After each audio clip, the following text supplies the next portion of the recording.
नमस्कार, जय हिंद साथियों। आशा करता हूँ आप सभी स्वस्थ होंगे। हम लोग अध्ययन कर रहे थे भारतीय संविधान का, और भारतीय संविधान में आज हम लोग अध्ययन करेंगे भाग 4, जो कि डीपीएसपी यानी कि directive principles of state policy से संबंधित है, यानी कि राज्य के नीति निर्देशक तत्व।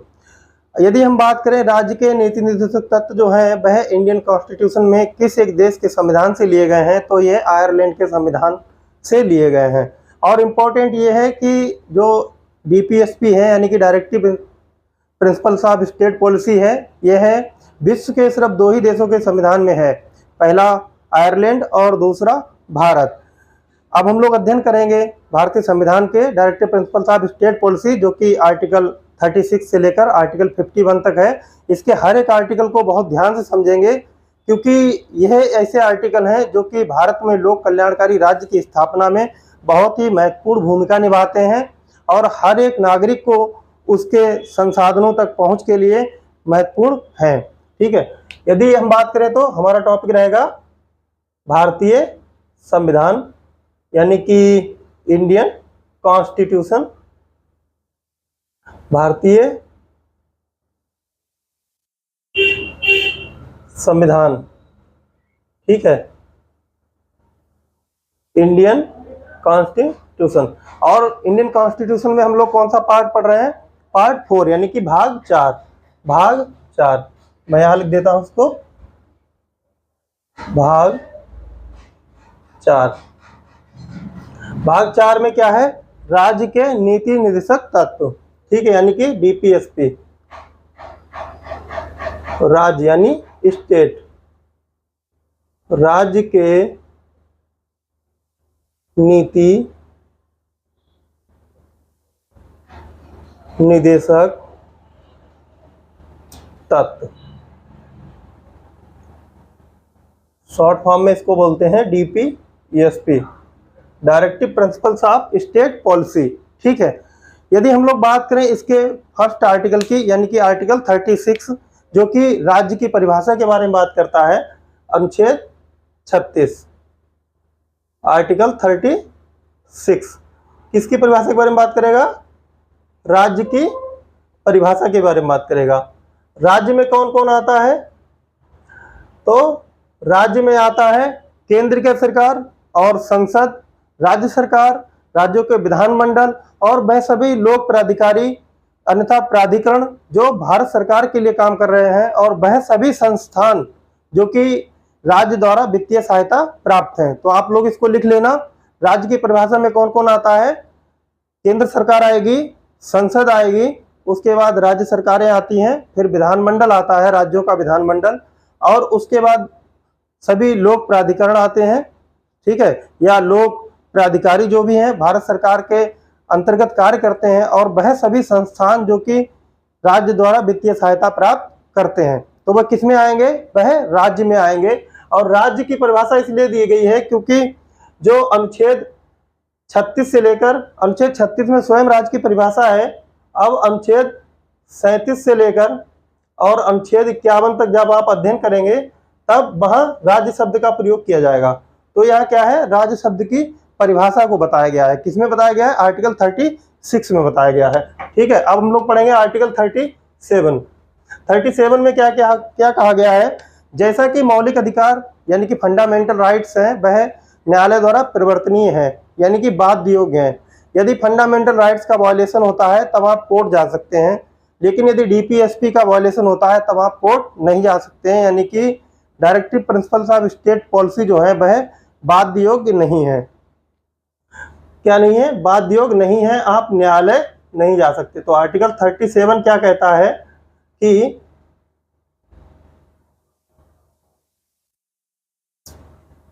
राज्य के नीति निर्देशक तत्व बाध्य योग्य नहीं है, बाध्य योग्य नहीं है, इनफोर्सेबल नहीं है। ठीक है, आप इसके लिए कोर्ट नहीं जा सकते। यदि राज्य जो है वह आपके नीति निर्देशक तत्वों का उल्लंघन करता है या वायलेशन करता है तब आप इसके लिए कोर्ट नहीं जा सकते। इसके लिए कोर्ट जो है वह किसी प्रकार की रिट जारी नहीं कर सकता। उसके बाद है आर्टिकल 38। आर्टिकल 38 क्या कहता है? आर्टिकल 38 कहता है कि जो डीपीएसपी हैं, यानी कि directive principles of state policy, राज्य के नीति निर्देशक तत्व, वह भारत में एक कल्याणकारी राज्य की स्थापना करने में अपनी महत्वपूर्ण भूमिका अदा करेंगे। तो इनका लक्ष्य क्या है? कल्याणकारी राज्य की स्थापना करना, लोक कल्याणकारी राज्य की स्थापना करना। ठीक है, लोक कल्याणकारी राज्य की स्थापना करना। अब कल्याणकारी राज्य की स्थापना में क्या आएगा? कल्याणकारी राज्य की स्थापना में आएगा, आप लोगों ने पढ़ा होगा प्रस्तावना में कि हम भारत के लोग भारत को संपूर्ण प्रभुत्व संपन्न समाजवादी पंथ निरपेक्ष लोकतंत्रात्मक गणराज्य बनाने के लिए तथा उसके समस्त नागरिकों को सामाजिक, आर्थिक और राजनीतिक न्याय उपलब्ध कराने के लिए। तो लोक कल्याणकारी राज्य में क्या होना चाहिए? सामाजिक, आर्थिक और राजनीतिक न्याय सभी को समान रूप से उपलब्ध होना चाहिए। सभी वर्गों की संसाधनों तक समान रूप से पहुंच होनी चाहिए। सभी को चिकित्सा सुविधाएं जो है वह प्राप्त होनी चाहिए। सभी को समान रूप से शिक्षा उपलब्ध हो, सभी को समान रूप से रोजगार उपलब्ध हो। इस तरह से जो डीपीएसपी हैं, यानी कि directive principles of state policy हैं, वह भारत में लोक कल्याणकारी राज्य की स्थापना में अपनी एक महत्वपूर्ण भूमिका अदा करते हैं। तो आर्टिकल 38 क्या कहता है? लोक कल्याणकारी राज्य की स्थापना करना। उसके बाद हम लोग पढ़ेंगे आर्टिकल 39। आर्टिकल 39 क्या कहता है कि जो राज्य है वह स्त्रियों और पुरुषों को जीविका के लिए समान अवसर उपलब्ध कराएगा। स्त्रियों एवं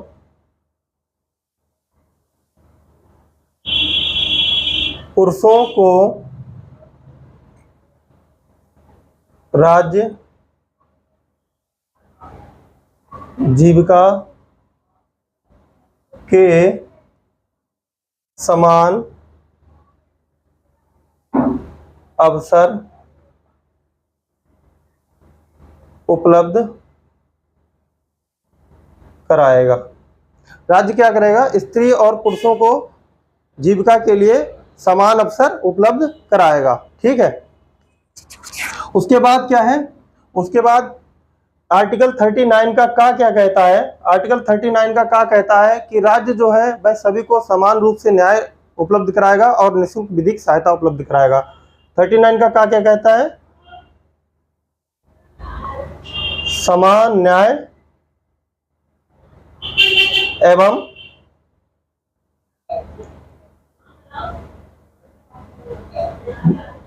निःशुल्क विधिक सहायता उपलब्ध कराएगा। क्या कराएगा? समान न्याय उपलब्ध कराएगा। उसके बाद निःशुल्क विधिक सहायता उपलब्ध कराएगा। निःशुल्क विधिक सहायता किसके लिए? ऐसे वर्ग जो कि न्याय तक जिनकी पहुंच जो है वह संभव नहीं है, आसानी से संभव नहीं है, तब राज्य जो है ऐसे वर्गों की न्याय तक पहुंच संभव करने के लिए उनकी मदद करेगा। उसके बाद क्या है? उसके बाद घ है, ये मैं पढ़ा रहा हूं मैं, जो इंपॉर्टेंट है। ठीक है, घ क्या कहता है? समान कार्य के लिए समान वेतन। क्या? समान कार्य के लिए समान वेतन। तो इस तरह से आर्टिकल 39 ये दो विशेष उपबंध करता है।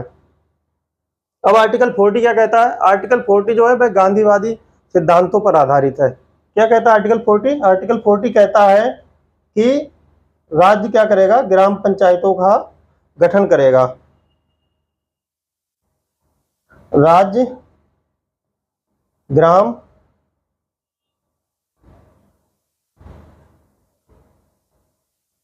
राज्य क्या करेगा? ग्राम पंचायतों का गठन करेगा। ठीक है, राज्य ग्राम पंचायतों का गठन करेगा और ग्राम पंचायतों को इतनी शक्तियां देगा राज्य कि वह एक स्वायत्त शासन स्थापित करने में मदद कर सकें। ठीक है, वह अपने बारे में कुछ निर्णय स्वयं ले सकें क्योंकि जो ग्राम पंचायत है वह हमारे शासन का तृतीय स्तर है और तृतीय स्तर जो है वह भारत के विकास में एक बहुत ही महत्वपूर्ण भूमिका अदा करता है। इस तरह से आर्टिकल 40, अब हम पढ़ेंगे आर्टिकल 41। आर्टिकल 41 क्या कहता है? आर्टिकल 41 कहता है कि ऐसे लोग जो कि शिक्षा और रोजगार पाने योग्य हैं, यानी कि राज्य जो है वो योग्यता के अनुसार शिक्षा और रोजगार उपलब्ध कराएगा। आर्टिकल 41 क्या कहता है? राज्य योग्यता के अनुसार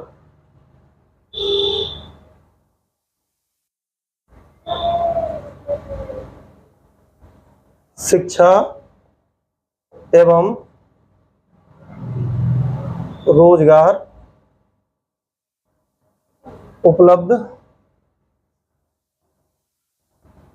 कराएगा। ठीक है, इसके साथ साथ रोजगार और शिक्षा उपलब्ध कराएगा, उसके साथ साथ बीमारी, बेगारी और बुढ़ापा में सहायता प्रदान करेगा। कौन करेगा? राज्य करेगा। राज्य की परिभाषा कहाँ पढ़ी थी हम लोगों ने? आर्टिकल 36 में। ठीक है, इस तरह से जो राज्य है उसकी क्या भूमिका है कि वह उन सभी लोगों को जो कि एलिजिबल हैं, यानी कि योग्य हैं शिक्षा पाने के, रोजगार पाने के, तो वह उनको शिक्षा और रोजगार उपलब्ध कराएगा। उसके साथ साथ ऐसे सभी व्यक्ति जो कि बूढ़े हैं या बेरोजगार हैं या बीमार हैं, उनको क्या करेगा? सहायता प्रदान करेगा। उसके बाद हम लोग पढ़ेंगे आर्टिकल 42, यानी कि अनुच्छेद 42। अनुच्छेद 42 क्या कहता है? जो राज्य है वह सभी नागरिकों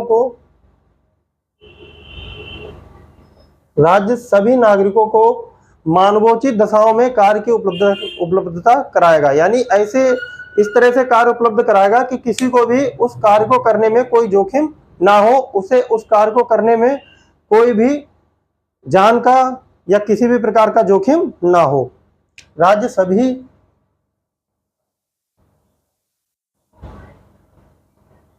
नागरिकों को क्या करेगा?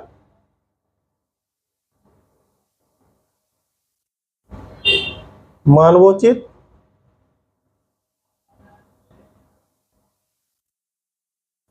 दशाओं में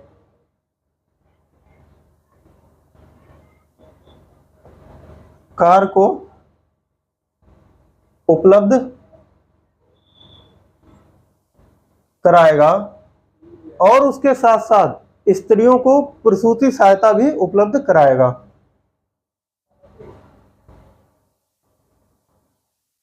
स्त्रियों को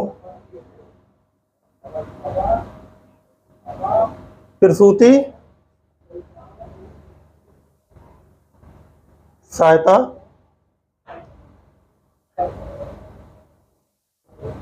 उपलब्ध राज्य क्या करेगा? स्त्रियों को प्रसूति सहायता उपलब्ध कराएगा। उसके बाद हम लोग क्या पढ़ेंगे? आर्टिकल 43 यानी कि अनुच्छेद 43। आर्टिकल 43 क्या कहता है कि राज्य जो है वह ग्रामीण क्षेत्रों में बेरोजगारी को घटाएगा। अब वह बेरोजगारी को कैसे घटाएगा ये उसके ऊपर निर्भर करता है। तब उसने इसके लिए विशेष प्रबंध किया है। क्या किया? आर्टिकल 43 के तहत राज्य जो है ग्रामीण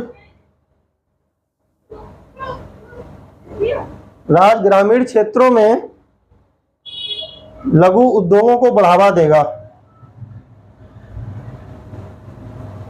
ग्रामीण क्षेत्र में लघु उद्योगों को बढ़ावा देगा एवं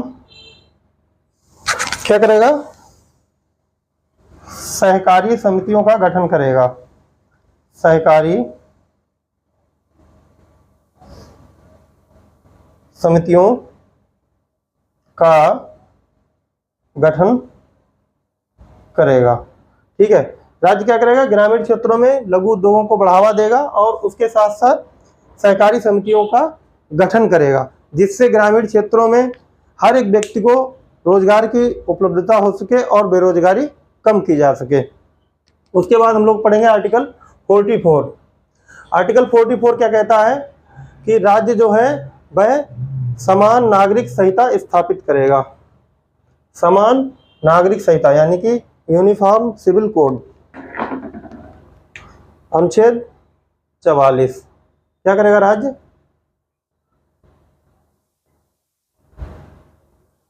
समान नागरिक संहिता लागू करेगा।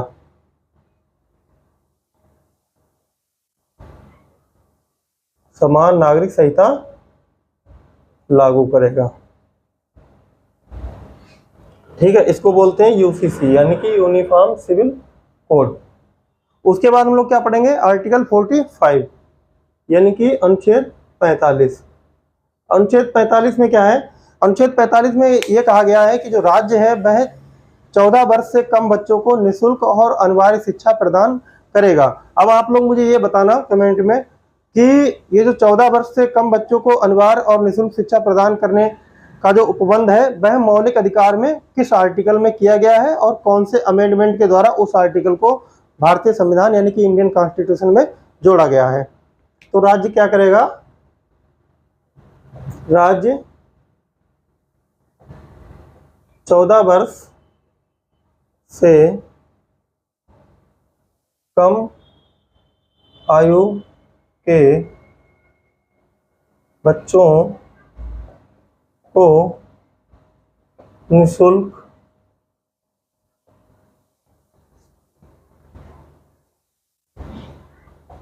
शिक्षा प्रदान करेगा। ये किसके द्वारा जोड़ा गया था?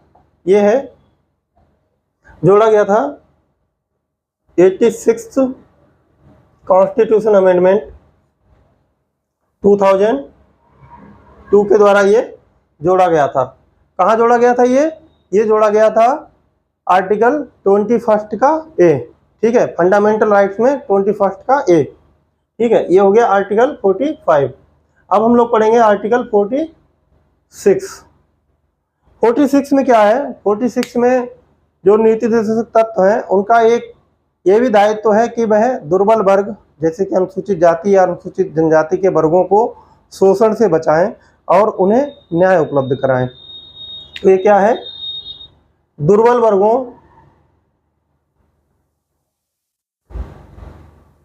वर्गों जैसे कि अनुसूचित जाति एवं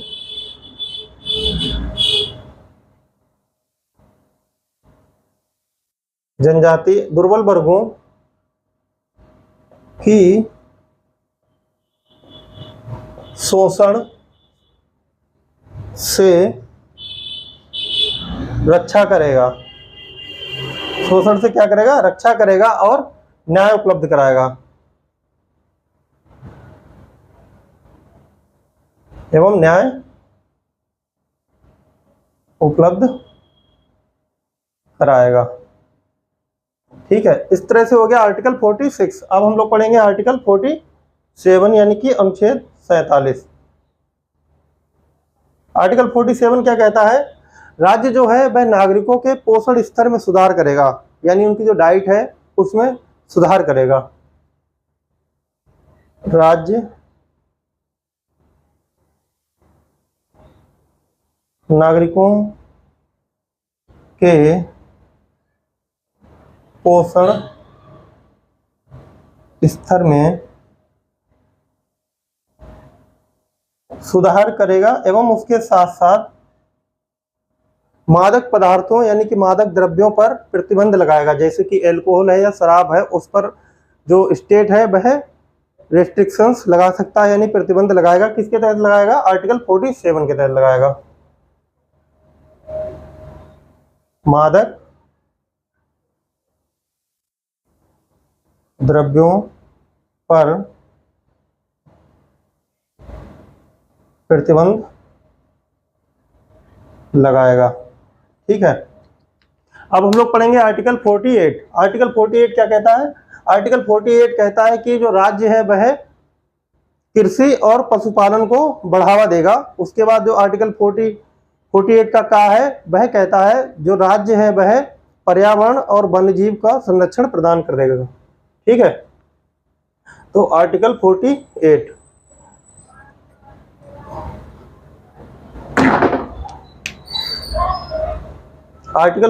क्या कहता है, राज्य जो है वह कृषि एवं पशुपालन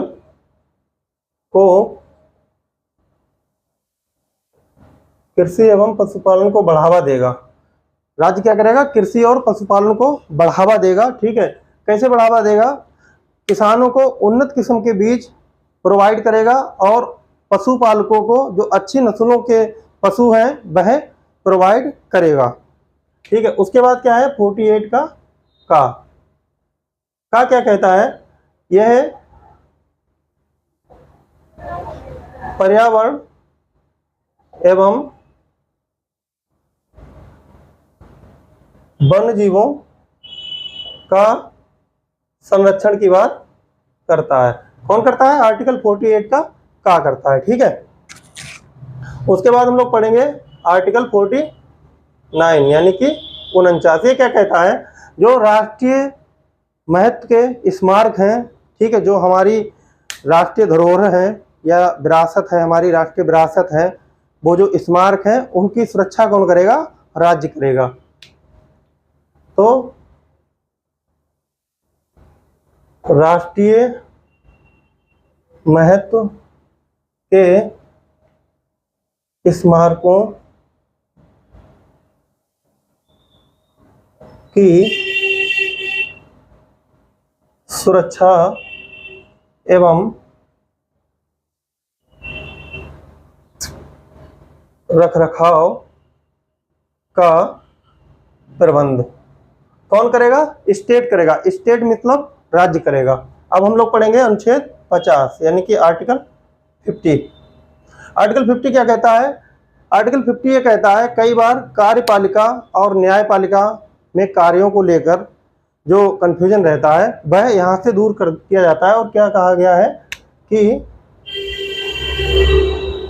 न्यायपालिका एवं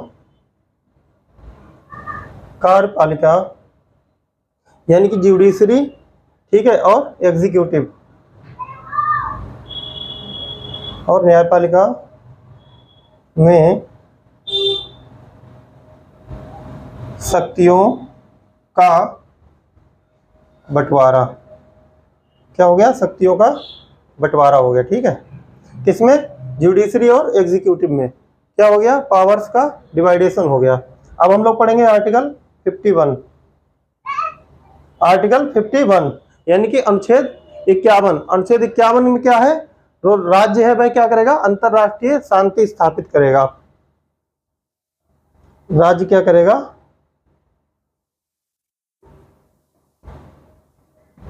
अंतरराष्ट्रीय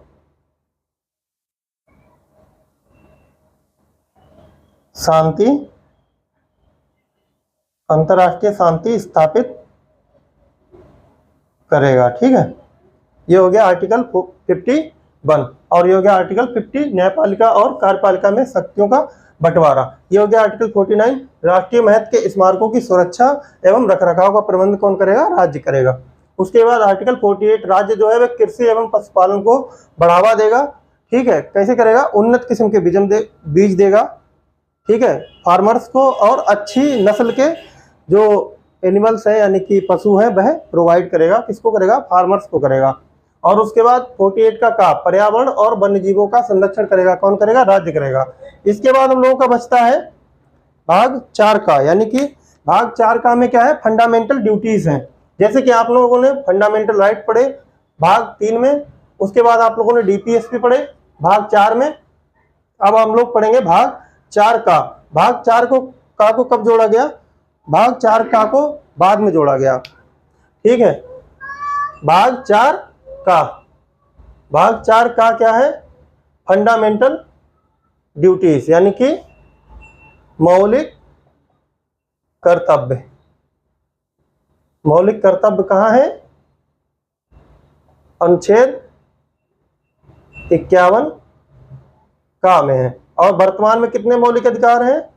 सॉरी, मौलिक कर्तव्य कितने हैं वर्तमान में? 11 मौलिक कर्तव्य हैं।